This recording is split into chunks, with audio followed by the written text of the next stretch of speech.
ছোট্ট ঠাকুরের রূপকে আরও ফুটিয়ে তুলতে নিখুঁত একটি কলকা ডিজাইনের কীভাবে তৈরি করছি আজ সেটাই আপনাদেরকে দেখাবো। সজল যোগী আর্ট অ্যান্ড ক্রাফটের নতুন ভিডিওতে আপনাদেরকে সবাইকে অনেক স্বাগত জানাচ্ছি। তো বন্ধুরা, আজ পুরো ভিডিও জুড়েই ধাপে ধাপে কীভাবে আমি এই কলকাটি বানাচ্ছি সেটা আপনাদেরকে দেখাবো। আশা করি আপনাদের সবারই ভালো লাগবে, আর ভালো লাগলে অবশ্যই চ্যানেলটি লাইক অ্যান্ড সাবস্ক্রাইব করবেন, আর সাথে আরও অনেক বন্ধুদের দেখার সুযোগ করে দেওয়ার জন্য একটু শেয়ারও করে দেবেন।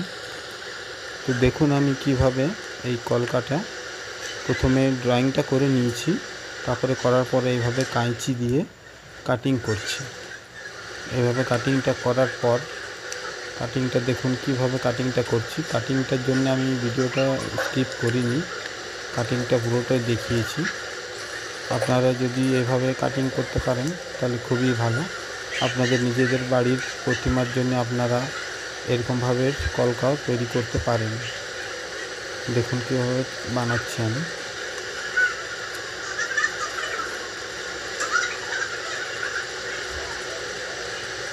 খুব কেয়ারফুলি এটা কাটতে হবে।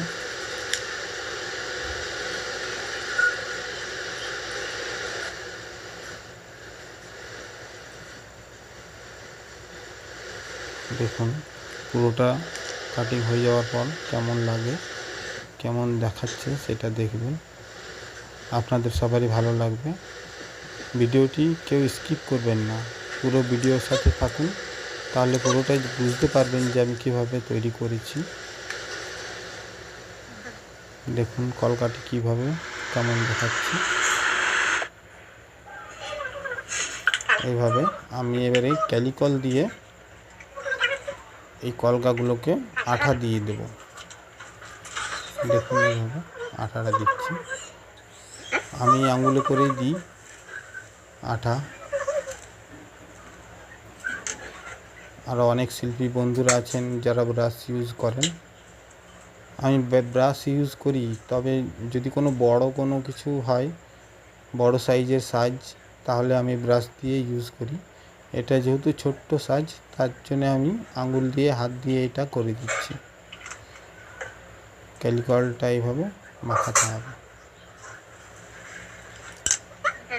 দেখুন পুরোভাবে আমি মাখিয়ে নিলাম। এরপরে একটা কিরকিটি লেস থাকে, ওই লেসটা বসাচ্ছি। এটা তৈরি করার জন্য কি কি প্রয়োজন, উপকরণগুলো তো আপনারা যদি আরও বেশি কিছু জানার থাকে এই ভিডিও সম্বন্ধে বা এই কলকার সম্বন্ধে, আমাকে কমেন্ট করবেন, আমি নিশ্চয়ই আপনাদের কমেন্টের উত্তর দেব। দেখুন কিভাবে আমি সুতোটা বসাচ্ছি। এটা একটা সুতোটাকে এইভাবে বসাতে হবে। আপনারা দেখুন ধাপে ধাপে আমি দেখিয়েছি পুরো ভিডিওটা, একদম প্রথম থেকে শেষ পর্যন্ত আমি দেখানোর চেষ্টা করেছি আপনারা যাতে সহজে বুঝতে পারেন। কোনো কিছুই আমি স্কিপ করিনি বা কাটিনি, যতটা আমি যা কাজ করেছি সবই দেখিয়েছি।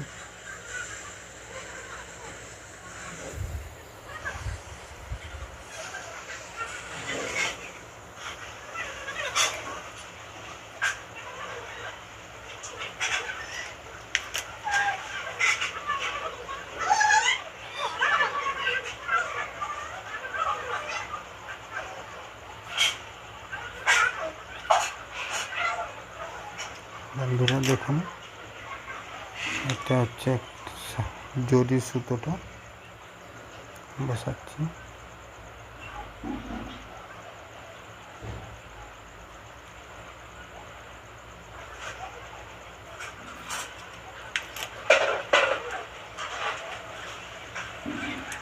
এটা গোলাপি কালারের একটা লেস দিচ্ছি, চওড়া লেসটা।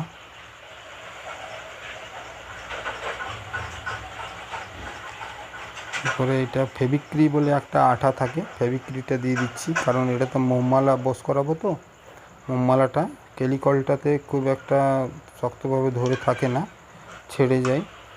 তাই আমি এই আঠাটা আগে দিয়ে নিলাম। আঠাটা একটু শুকানোর পরে মোমমালাটা দিলে ভালো বসে,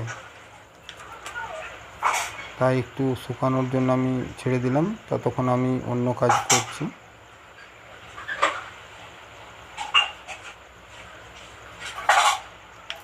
ভিডিওটা একটু বড় হচ্ছে, তো আপনারা দেখুন, দেখে কিছু শিখতে পারবেন। আপনারা চাইলে নিজেরাও বাড়িতে নিজের প্রতিমার জন্য নিজেরাই সাজ তৈরি করতে পারবেন। তার জন্যে আমার এই ভিডিও করা, যাতে আপনারা নিজেরাই তৈরি করতে পারেন। যারা আগ্রহী আছেন তাদের জন্যে, নিজেরাই যেন, অনেকেরই ইচ্ছা থাকে, আগ্রহ থাকে যে আমি নিজের মায়ের প্রতিমার বা আরও অন্য কোনো দেবদেবীর সাজ নিজেই তৈরি করব। তাদের জন্য আমি এটা খুব সুন্দরভাবে ধাপে ধাপে দেখাচ্ছি, যাতে আপনারা সহজে বুঝতে পারেন।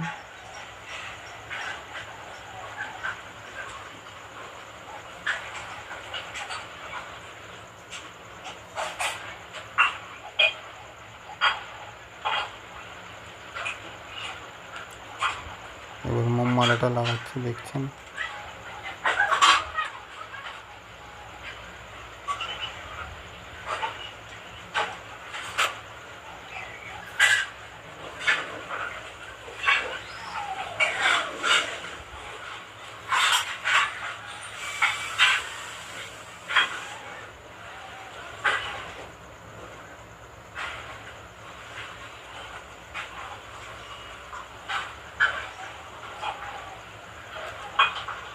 মোমমালাটা লাগানো হয়ে গেল।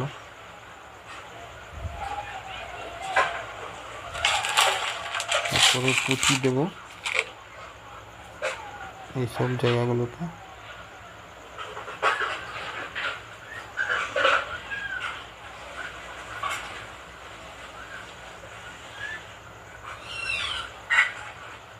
এরপরে এই হাঁসটা বস করে দেবো, হাঁস বা ময়ূর। এটা কাটিং করে নিচ্ছি, যাতে ওই পেটের কাছে এটা আমি উঠাবো, তাতে দেখতে আরও ভালো লাগবে। এবার আপনাদের মনে নিশ্চয়ই প্রশ্ন জাগতে পারে, এই হাঁসটা কোথার থেকে পেলাম বা কোথায় কিনেছি নাকি? না, কোথাও কেনা নয় বন্ধুরা, এটা আমার হাতেই তৈরি করা। এই ভিডিওর মধ্যেই এটাও কিভাবে তৈরি করছি সেটাও আছে, আপনারা পুরোটাই দেখুন, স্কিপ করবেন না। স্কিপ করলে হয়তো মিস করবেন যে কিভাবে আমি এটা তৈরি করছি। এটা শোলা দিয়ে তৈরি, মানে থার্মোকল দিয়ে। দেখুন কিভাবে আমি একটার পর একটা, দেখুন এটা হচ্ছে ফাইনাল লুক। আর একটু বাকি আছে, সাইডগুলোতে একটু অব্র দিতে হবে। এই যে আগে আমি করে রেখেছি কিছুগুলো। এবার দেখুন কীভাবে আমি এটা কাটিং করছি। প্রথমে থার্মোকলটার উপরে এই হাঁসটার মাপ অনুযায়ী নকশাটা করে নিয়েছি, ডিজাইনটা এঁকে নিয়েছিলাম। তারপরে এই কাটিং ছুরি দিয়ে এটাকে কাটিং করছি এভাবে। দেখুন স্টেপ বাই স্টেপ।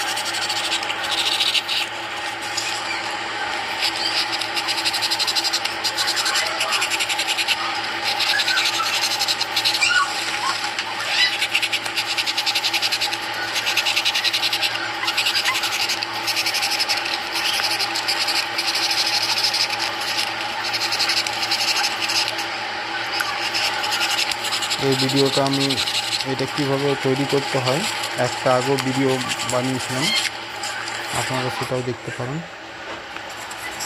এভাবে এবার এটাকে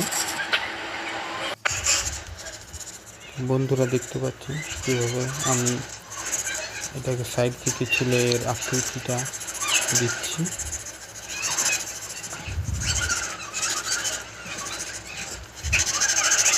ময়ূরের আকৃতির মতো সাইড থেকে ছিলতে হবে, সাইডগুলো আকৃতিটা দেওয়ার জন্য।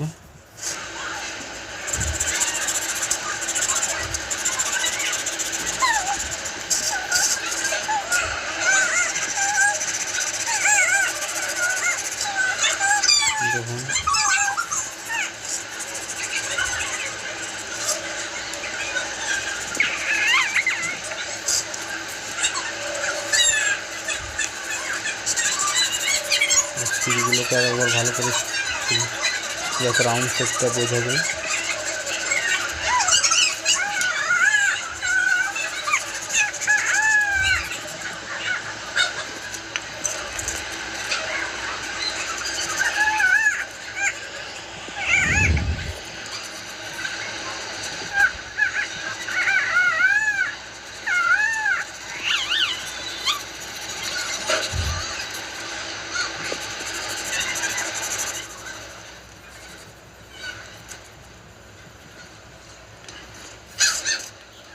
এই যে দেখুন এইভাবে হয়ে গেল এটা। এরপরে এটা সিরিজ পেপার দিয়ে, পাতলা সিরিজ পেপার দিয়ে মাজতে হবে। এইভাবে মাজলাম যাতে স্মুথ হয়।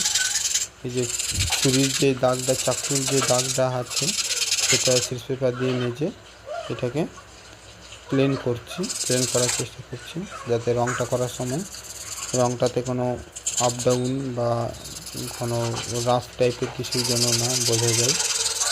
সবগুলোকে এইভাবে ঘষে নিয়েছি আমি। এর আগে আমি অনেকগুলো করে রেখেছি।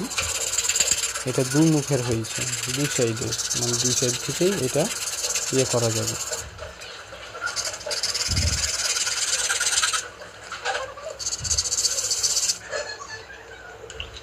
এটা আমি ফেব্রিক কালার ইউজ করছি। দেখুন প্রথমে এর ঘাড়টাতে দিয়ে নিচ্ছি কালারটা, ফেব্রিক কালার।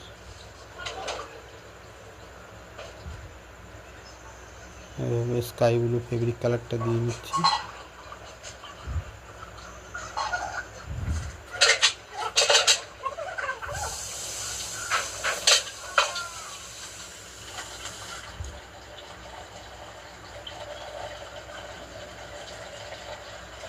স্কাই কালারটা দিয়ে নিলাম।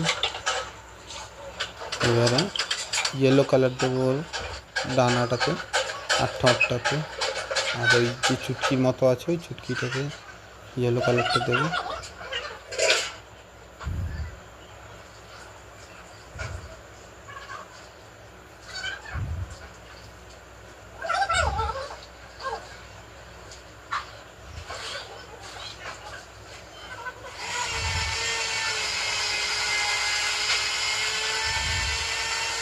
আমার পাশের বাড়িতেও একটা কাঠের কাজ চলছিল, ওর মেশিন চলছিল, তাই এই আওয়াজগুলো আসছে।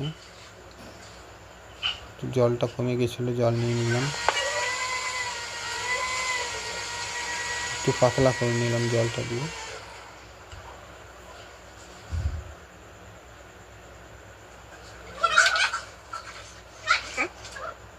বন্ধুরা এইভাবে ইয়েলো কালারটা আমার কমপ্লিট হয়ে গেল, প্রায় সবগুলোতেই করে নিয়েছি আমি।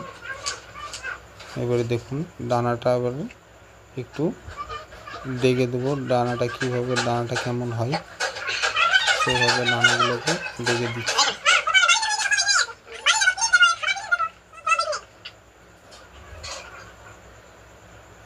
এইভাবে সিম্পল টাইপের করলাম দানাটা ব্রাউন কালারটা দিয়ে।